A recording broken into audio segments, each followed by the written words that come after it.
Is an air fryer worth buying? Here's what you need to know. Recently, air fryers have become extremely popular, so I wanted to find out whether they are actually worth buying. Before making a purchase, I spent several days researching how they work, along with their advantages and disadvantages. Today, I'm going to share what I learned about air fryers, what you should consider before buying one, and whether they can replace other kitchen appliances. And at the end of this video, we'll see how an air fryer cooked a large steak that was nearly 4 centimeters thick.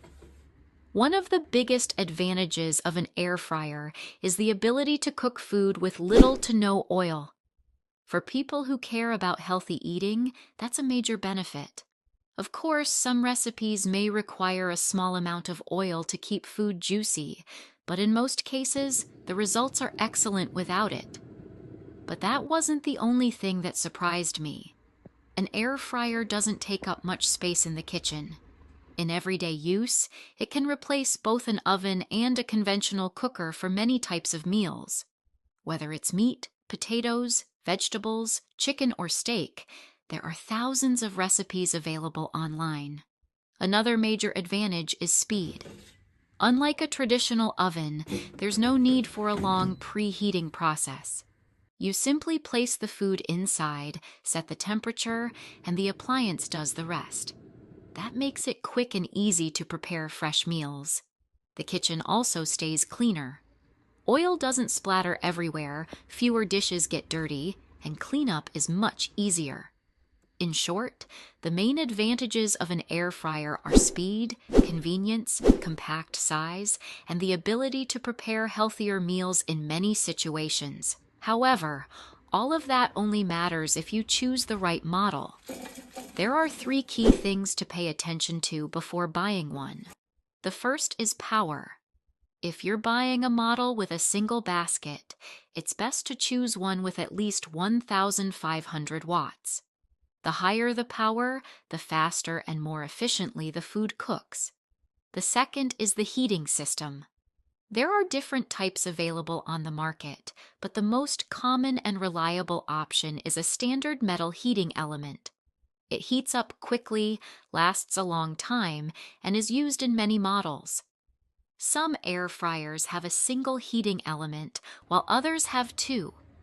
Many people assume that 2 heating elements are always better, but that isn't necessarily true. An air fryer with strong power and efficient airflow can deliver excellent results even with just 1 heating element. The third important factor is size and shape.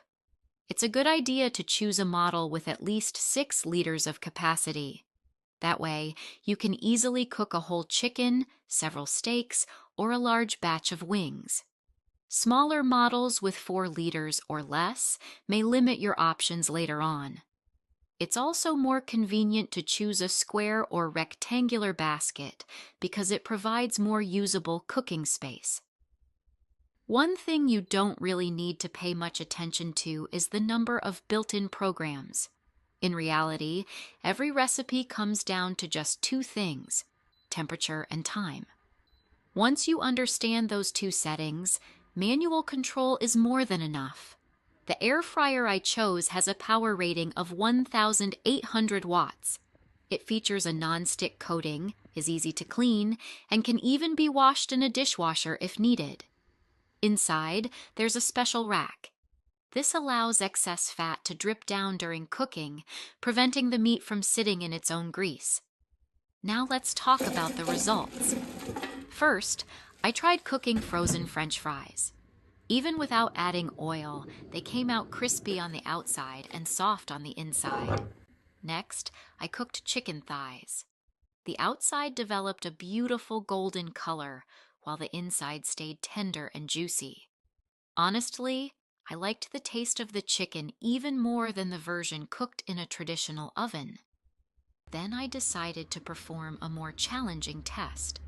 I cooked a large steak that was approximately 4 centimeters thick. I wanted to see how the air fryer would handle a cut of meat like that. The result was surprising. The outside of the steak developed a nice crust, while the excess fat collected in the drip tray below. Even without flipping the steak during cooking, the results were very impressive. Another feature I really liked was the ability to open the basket at any time during cooking and check on the food. If it needs a little more time or a higher temperature, you can adjust the settings immediately. There is one thing to keep in mind during use. Hot air is released from the back of the air fryer, so it shouldn't be placed directly against a wall. Leave a small amount of space behind it to allow proper airflow. In conclusion, I can say that the air fryer has become one of the most useful kitchen appliances I've purchased recently. It's fast, convenient, easy to clean, and capable of preparing a wide variety of foods. The most important thing is choosing a model with sufficient power, a large capacity, and good overall quality. If you also use an air fryer, share your experience in the comments. What foods do you cook most often? It's always interesting to discover new recipes. Thanks for watching. Don't forget to subscribe to the channel. See you in the next video.